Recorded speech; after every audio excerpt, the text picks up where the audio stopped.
الرحيم. الحمد لله وحده والصلاة والسلام على من لا نبي بعده.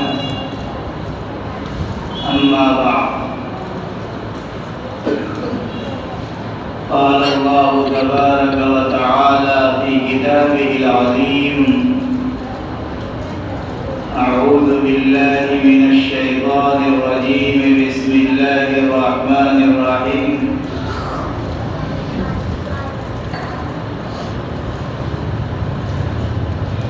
ووصينا الإنسان بوالديه حسنا.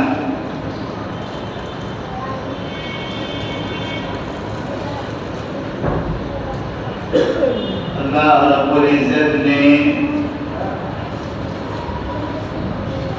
انسانوں کو بہت سی نعمتوں سے نوازا ہے، بے شمار نعمتیں. وَإِن تَعُدُّوا نِعْمَتَ اللَّهِ لَا تُحْصُوهَا. اللہ تعالیٰ یہ کہتے ہیں کہ اگر تم سب مل کر اللہ کی نعمتوں کا شکریہ ادا کرنا چاہو، گننا چاہو، تو لا تحصوها، تم اسے گن نہیں سکتے.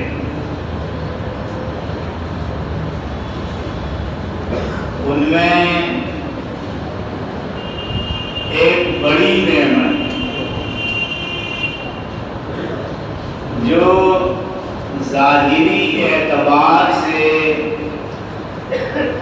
ہم لوگوں کے دنیا میں آنے کا سبب بنے، وہ ہے ماں اور باپ. بے شک اللہ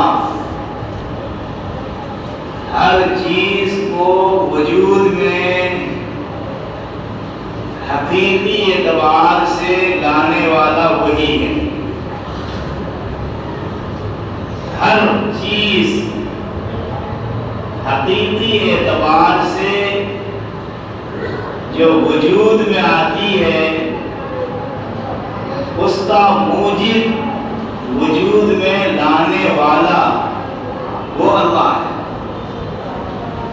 اللہ اگر چاہے وہ چیز وجود میں آ جاتی، اور اگر اللہ ہی نہ چاہے، اللہ کی مشیت اور اللہ کا ارادہ کسی چیز کو وجود میں لانے کا نہ ہو تو انسان لاکھ کوشش کر لے، وہ چیز وجود میں نہیں آ سکتی. تو حقیقی موجب تو اللہ ہی ہے، خالق، مالک، رازق، سب اللہ. لیکن پروردگار عالم نے کچھ چیزوں کو اس دارالاسباب میں، دنیا دارالاسباب ہے،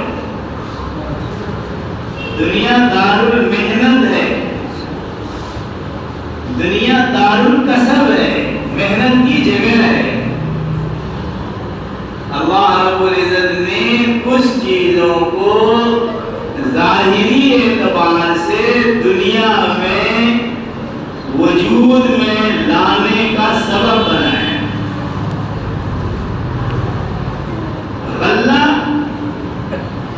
اناج، پھل، دانا سب اللہ پیدا کرتا ہے. لیکن یہ دنیا، اس دنیا میں اللہ تعالیٰ نے کہا ہے محنت کرو، تب وہ چیز وجود میں آئے. مثلا پھل پیدا کرنے والا اللہ ہے،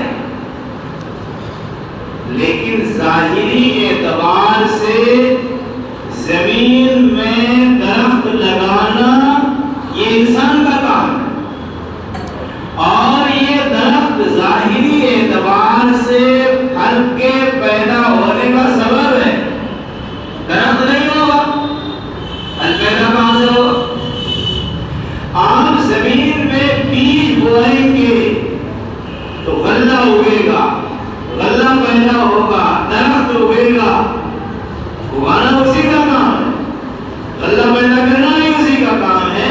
لیکن یہ دنیا دار البحث ہے، دار الکسب ہے، دار الاسباب ہے، سبب پیدا ہوتا ہے تو چیزیں عدم سے وجود میں آتی۔ انسان کی تخلیق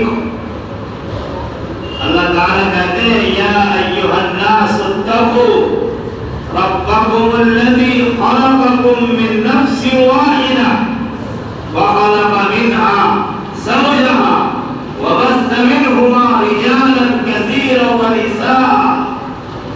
ڈرو اس رب سے جس رب نے ایک جان سے تم کو پیدا کیا اور پھر اس سے بہت ساری جانوں کو اللہ تعالیٰ نے پھیلایا، اس میں مرد بھی ہے، عورت بھی ہے، وبث منهما رجالا كثيرا ونساء، بہت سارے مردوں کو، بہت سارے عورتوں کو۔ الذي خلق الموت والحیات، اللہ ہی ہے جس نے موت اور زندگی پیدا کی۔ اقرأ باسم ربک الذی خلق، خلق الانسان من علق، پڑھیے اس رب کے نام سے جس رب نے انسان کو بندھے ہوئے خون سے پیدا کیا۔ من نطفۃ امشاج، نطفہ سے پیدا کیا پروردگار۔ لیکن ظاہری سبب کون ہے؟ اللہ ہر چیز پر قادر ہے، بغیر ماں باپ کے بھی پیدا کر سکتا ہے۔ حضرت آدم جو ہم سب کے باپ ہیں، جد امجد ہیں، آپ ہی سے دنیا کے اندر انسانوں کو پھیلایا گیا ہے۔ اللہ تعالیٰ نے بغیر باپ اور ماں کے پیدا کیا، مٹی کا پتلا تیار کیا گیا، اس میں روح اللہ نے ڈالی، حضرت آدم تیار ہو گئے۔ یہ بتلا دیا پوری قوم کو کہ اللہ چاہے گا تو بغیر ماں اور باپ کے بھی پیدا کر سکتا ہے۔ لیکن ظاہری اسباب اللہ تعالیٰ نے عام طور پر، اللہ کی عادت یہ نہیں ہے کہ بغیر باپ کے پیدا کر دے رہے، نشانی کے لیے، علامت کے طور پر، اپنی قدرت کے اظہار کے لیے دکھلا دیا، بغیر باپ کے بھی پیدا کر کے نکلایا۔ بیت المقدس جس کا لڑائی چل رہی نا،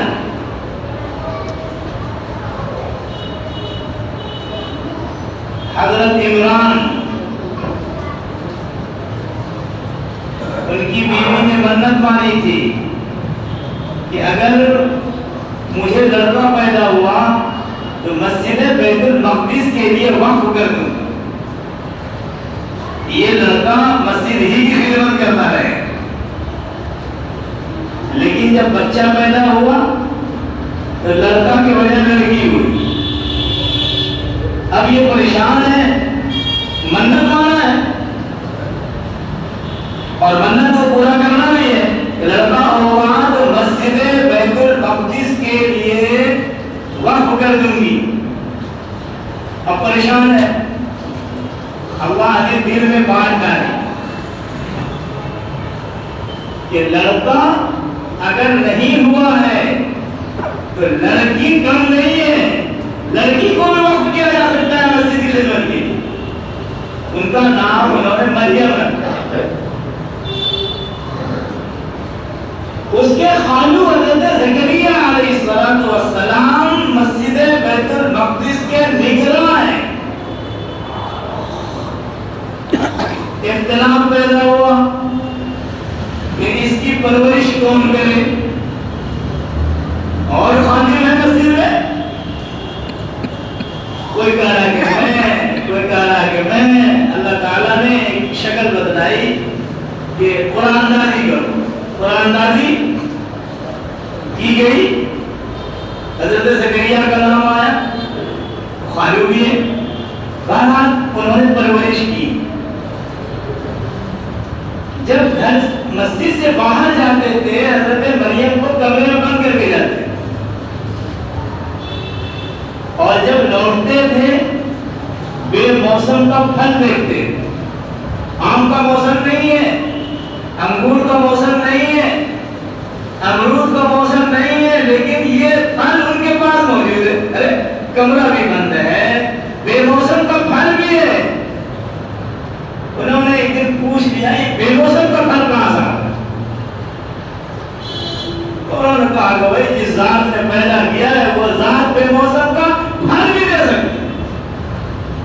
اسی موقع پر حضرت زکریا کے دماغ میں بات آئی کہ جو ذات بغیر موسم کے پھل دے سکتی ہے بڑھاپے کے زمانے میں وہ اولاد بھی دے سکتی ہے. کوئی اولاد نہیں, غالباً 80 سال کے ہو چکے تھے. انہوں نے اللہ سے دعا مانگی, پروردگار عالم نے دعا کو قبول کیا اور پھر حضرت یحییٰ ان کو ایک لڑکا نصیب ہوا. وہ مریم ایک دن جبرائیل امین تشریف لائے اور جبرائیل امین نے کہا تم کو ایک لڑکا ہوگا. وہ گھبرا نہیں, بھائی لم یمسسنی بشر, مجھے کسی مرد نے آج تک نہیں چھوا ہے, میرا نکاح نہیں ہوا ہے, میں فاحشہ نہیں ہوں, میں نے گناہ کا کام بھی نہیں کیا ہے, مجھے لڑکا کیسے ہوگا؟ حضرت جبرائیل امین نے کہا کذالک ایسے ہی ہوگا جیسے میں کہہ رہا ہوں. اور انہوں نے پھونک ڈالی تھی, وہ حاملہ ہوئی. جب بچہ کے جننے کا وقت ہوا کھجور کے درخت کے پاس بھیج دیا, وہ گھبرا بھی نہیں ہے. بچہ پیدا ہوا, وہ کون ہے؟ حضرت عیسیٰ علی نبینا علیہ الصلوۃ والتسلیم, اللہ کے نبی بنے. یہودیوں نے الزام تراشی کی, یہ تو زانیہ ہو گئی, یہ فاحشہ عورت ہے. اس وقت پروردگار عالم نے حضرت عیسیٰ علیہ السلام جو ماں کی گود میں بچہ ہے اس وقت ان کو بولنے کی صلاحیت عطا فرمائی.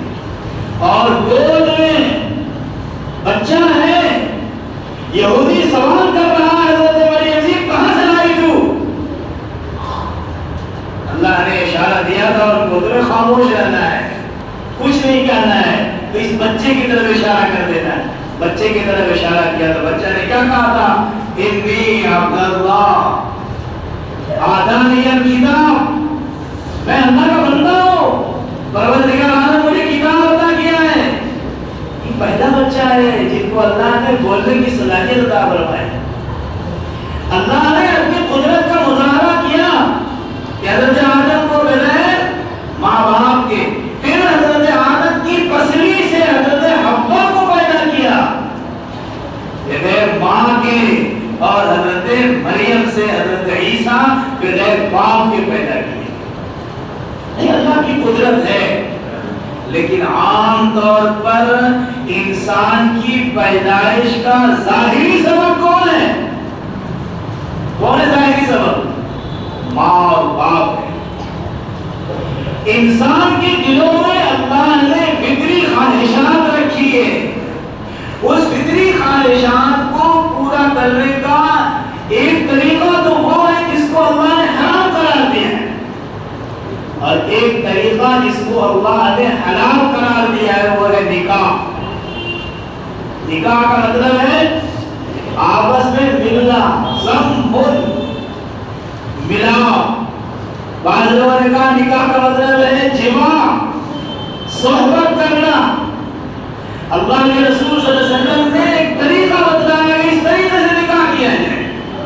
اس کے لیے ایجاب اور قبول رکھا کہ مرد عورت سے کہے کہ میں نے تم سے نکاح کیا, عورت کہے میں نے قبول کیا, دو گواہ کی موجودگی ہو گئی نکاح. یہ تو فرمایا اعلنوا النکاح, لوگوں میں اعلان کرو نکاح کا, تاکہ لوگوں کو بے حیائی کا شبہ پیدا نہ ہو. ورنہ اگر ایک مرد ایک عورت دو گواہ کی موجودگی میں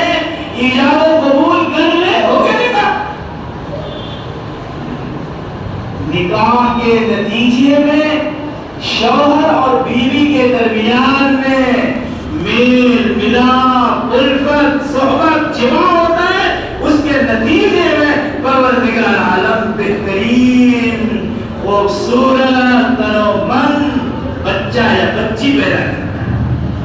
عادت اللہ یہی جاری ہے۔ اس لیے فرمایا کہ ماں اور باپ انسانوں کے وجود میں آنے کا ظاہری سبب ہے۔ جب اللہ نے ایک دوسرے کا حق ایک دوسرے پر رکھا ہے، اللہ کا حق یہ ہے کہ ان کی وحدانیت کا اقرار کیا جائے، ان کو معبود حقیقی تصور کیا جائے، ان کی عبادت کی جائے۔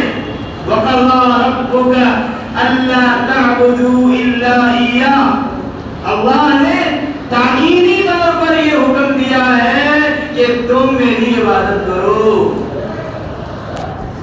ماں اور باپ انسان کے ظاہری اعتبار سے وجود کا سبب ہے، اس لیے اللہ تعالیٰ نے اپنی عبادت کے بعد یہ حکم دیا ہے کہ تاکیدی طور پر میں تم کو حکم دیتا ہوں کہ اس انسان کے ساتھ اس نے سلوک کا معاملہ کرو جو انسان تمہارے آنے کا سبب بنا ہے، وہ ہے ماں اور باپ۔ اس لیے اللہ تعالیٰ نے فرمایا وَبِالْوَالِدَيْنِ إِحْسَانًا، ہم نے جو آیت ابھی پڑھی ہے اللہ نے اس میں کہا ہے وَوَصَّيْنَا الْإِنسَانَ، ہم نے انسان کو وصیت فرمائی ہے، ہم نے انسان کو حکم دیا ہے کس چیز کا؟ ماں اور باپ کے ساتھ اس نے سلوک کرنے کا۔ ماں باپ کا اولاد پر بہت بڑا حق ہے، جس کو اولاد نہیں سمجھتی۔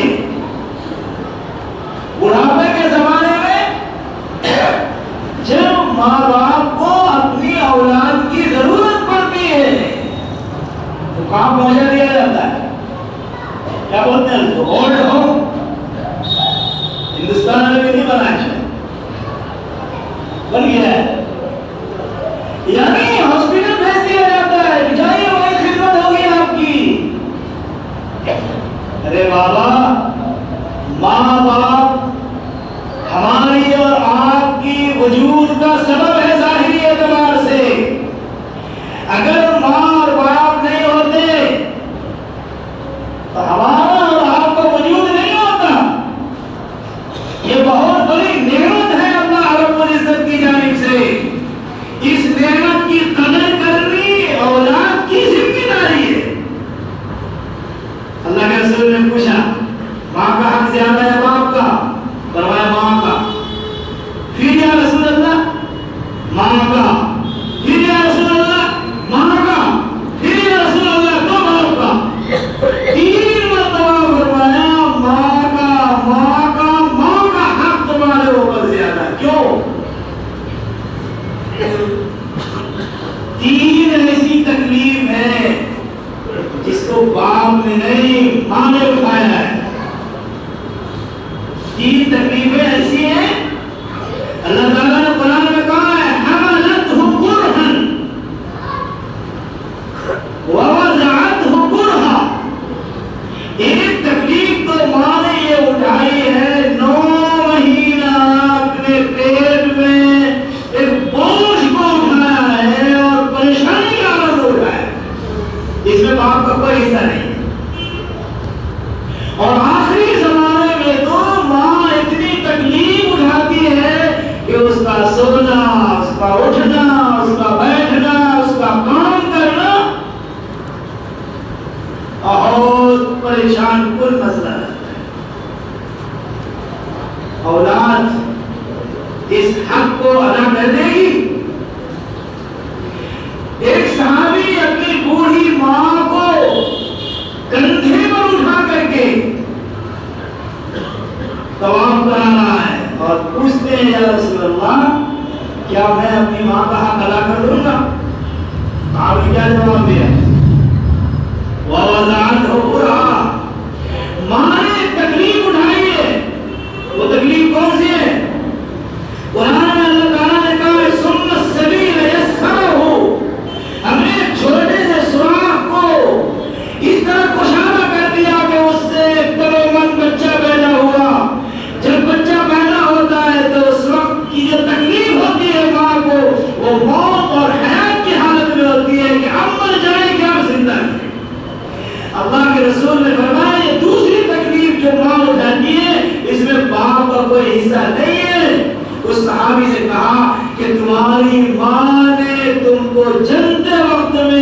جو تکلیف اٹھائی ہے تم پوری زندگی سے طواف کرا دو، وہ حق تمہارا نہیں۔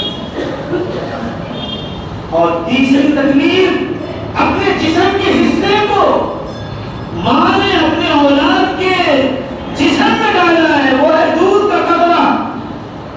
آج نا ڈبہ کھجور آیا ہے تو بہت ساری عورتیں دودھ پلانے سے کتراتی ہیں، ورنہ ماں نے اس بچے کو جو دودھ کا قطرہ دیا ہے اپنے جسم سے نکال کر کے، باپ کا اس میں حصہ نہیں ہے۔ اچھا اور کیا، بچہ پیدا ہوا، پیشاب کر رہا ہے، رات کو سو نہیں رہا ہے، ماں سوتی نہیں ہے۔ اس لیے اللہ کے رسول نے فرمایا ماں کا حق، ماں کا حق، ماں کا حق، پھر باپ کا حق ہے۔ لیکن بہرحال ماں اور باپ دونوں کا حق ہے اولاد پر کہ ماں اور باپ جب بڑھاپے کے زمانے میں خاص طور پر پہنچ جائے تو اولاد کی زیادہ ذمہ داری بنتی ہے کہ اپنے ماں اور باپ کا خیال رکھے۔ ایک صحابی نے عرض کیا، یا رسول اللہ، میں پیسہ والا بھی، دولت بھی ہے میرے پاس، میرے باپ بڑھاپے کے زمانے میں پہنچ چکے ہیں، کیا یہ پیسہ، یہ مال میرے ماں باپ خرچ کر سکتے ہیں؟ تو آپ نے کیا کہا تھا، انت ومالک لابیک، تو بھی، تیرا مال بھی کس کا ہے؟ تو بھی اپنے باپ کا ہے اور تیرا مال بھی تیرے باپ کا ہے۔ باپ کو حق حاصل ہے۔ ایک آدمی نے شکایت کیا کہ یا رسول اللہ، میں کماتا ہوں، میرے ماں باپ اڑا دیتے ہیں۔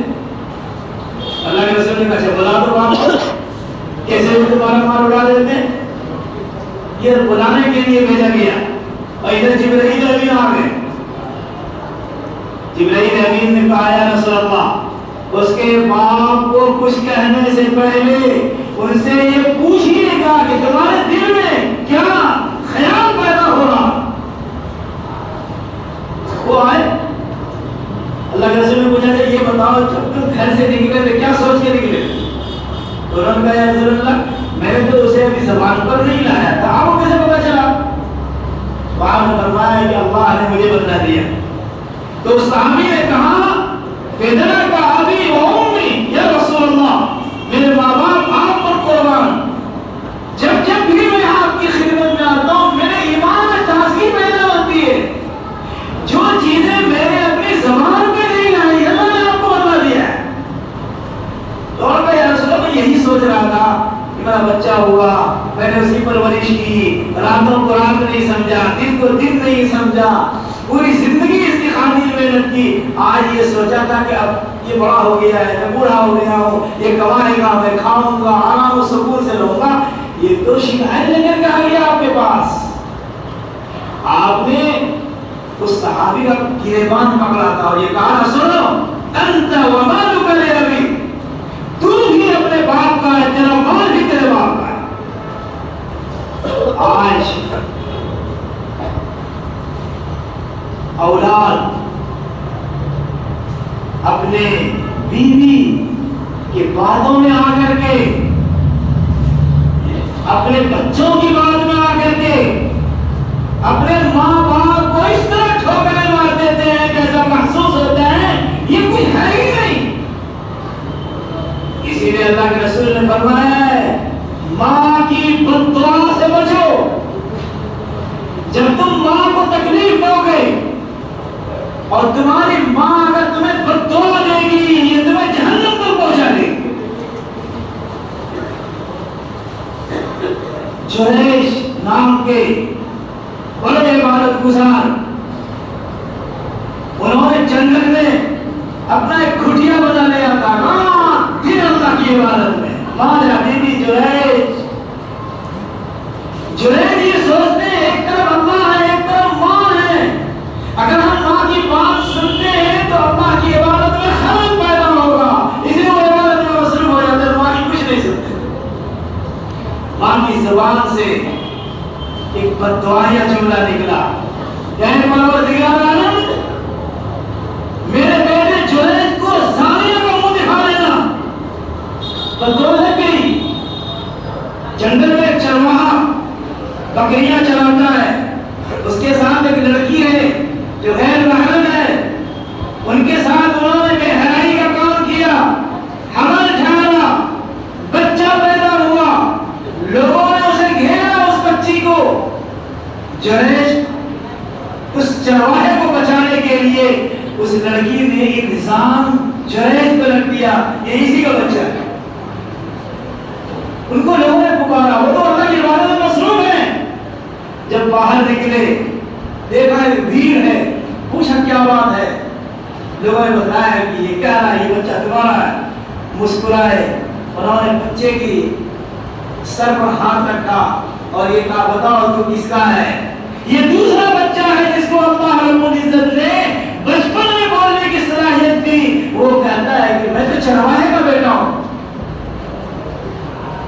آپ صلی اللہ علیہ وسلم نے ارشاد فرمایا اگر جریج کی ماں یہ کہہ دیتی بددعائیہ الفاظ میں کہ اے پروردگار عالم جریج کو کسی عورت کے ساتھ منہ کالا کروا دے تو وہ بھی دعا قبول ہو جائے۔ یہ ہے ماں کی بددعا کی طاقت۔ اس لیے فرمایا کہ ماں کی بددعا سے بچو، اور جب ماں مجبور ہوتی ہے تو زبان سے تو جملہ نکل ہی جاتا ہے نا۔ اس لیے فرمایا گیا ماں کا حق ہے، باپ کا حق ہے اولاد کے اوپر کہ جب باپ بڑھاپے کے زمانے میں پہنچ جائے تو ان کی خدمت ہر اولاد پر لازم ہے۔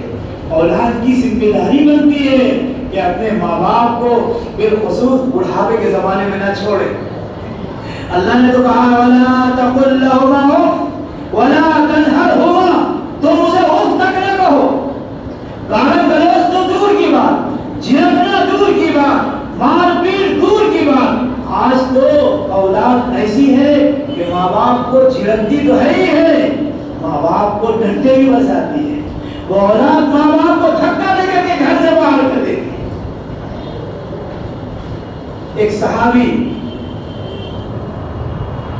بیوی بھی ہے ماں بھی ہے، ماں اور بیوی میں انبن ہے، اور شوہر بیوی کی بات میں آ کر کے ماں کو ترجیح نہیں دیتے۔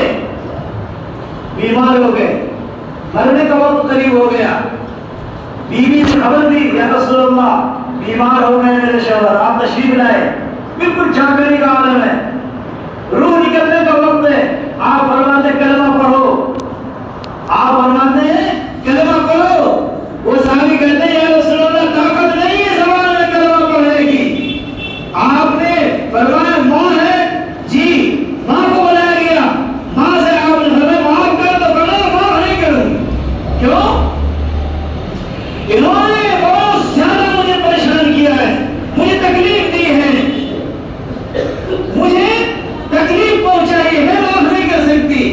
آقا نے فرمایا لکڑی جمع کرو، آگ روشن کیا، فرمایا جلا دوں تیرے بیٹے کو؟ نہیں ہے رسول اللہ۔ ماں کی ممتا یاد آ گئی، فرمایا نہیں ہے رسول اللہ میں معاف کر دی۔ آپ نے فرمایا یا تو معاف کرو یا تیار ہو جاؤ تیرا بیٹا جہنم کی آگ میں چلے۔ فرمایا نہیں مجھے برداشت نہیں ہے کہ میں اپنے بیٹے کو جہنم کی آگ میں جلتے ہوئے دیکھوں، میں اسے دل سے معاف کر دی۔ انہوں نے معاف کیا اور اللہ رب العزت نے اس کی زبان میں کلمہ شریف ہے۔ اے میرے نوجوانوں، جس کو اللہ رب العزت نے ماں اور باپ زندگی میں عطا فرمائی ہے، ماں باپ باحیات ہیں، وہ بوڑھے ہو چکے ہو یا نہ ہوئے ہو، ان کا حق ہے آپ کے اوپر کہ ان کی خدمت کریں، ان کے علاج کا سامان کریں، اس کے رزق کا سامان کریں، اس کے کھانے پینے کا سامان کریں، اس کے راحت اور سکون کا اسباب مہیا کریں اگر اللہ کی رضا چاہتے ہیں، ورنہ اللہ کی ناراضگی مول لینا پڑے گا اور پھر دنیا میں بھی پریشانی ہوگی، آخرت میں بھی عذاب بھگتنا پڑے گا۔